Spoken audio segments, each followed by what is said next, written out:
The girl had just opened the car door, and in the very next second,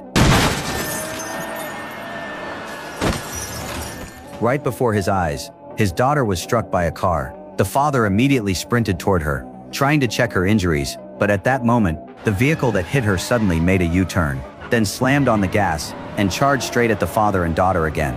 Only then did Danny realize this was no ordinary accident. Someone from his past must be trying to kill him. So, he quickly drew his service weapon and repeatedly fired at the driver coming straight toward him. Only after seeing the windshield splattered with jam did he shift his aim and blow out the car's tire, causing the vehicle to flip into the nearby lake, just a second before it could hit him.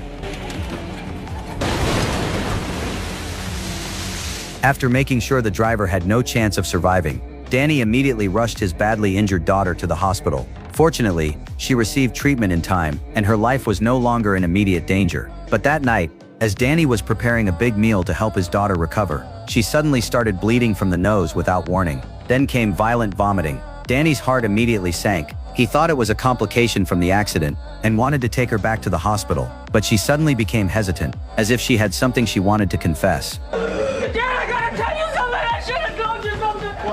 Right now, Danny had no mind to listen. He only wanted to get her to the hospital as quickly as possible. But the moment he opened the door, another tragedy struck.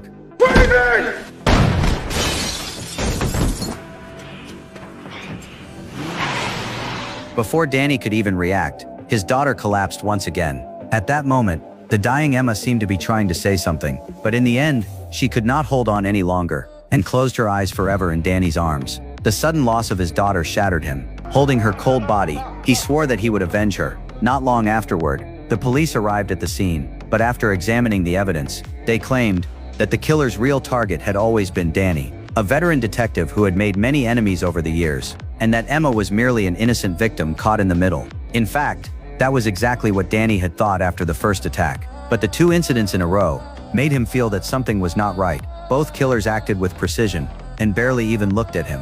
Their target had clearly been his daughter from the very beginning, but Danny knew the police would never accept his theory. If he wanted justice for his daughter, he had no choice but to uncover the truth himself. So he cut off a lock of her hair and kept it with him as a final memento. But who would want to harm his daughter, a girl who had no enemies at all? Danny could not figure it out. Filled with questions, he went to Emma's apartment. Drawing on years of investigative experience, he was shocked to discover that the place had already been thoroughly searched. Not only were there signs of forced entry on the window, but her computer was also missing. Inside Emma's backpack, he found several mud-stained pieces of clothing, a spare magazine, and something he could not make sense of: a professional radiation detector. At first he paid little attention to it, until the detector passed over his chest pocket and suddenly emitted a piercing alarm. Danny froze.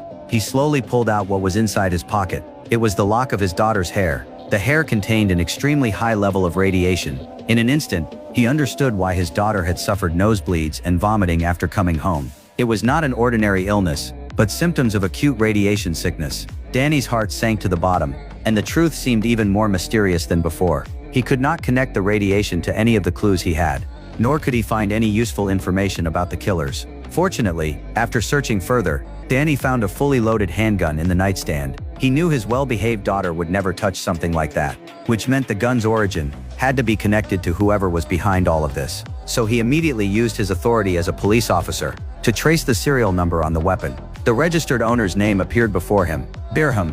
The name was burned into Danny's mind. This might be his only lead to uncover the truth and find the mastermind behind everything. What connection did Birham have with Emma? And what was the real truth behind all of this? In the next episode, we will reveal the answer.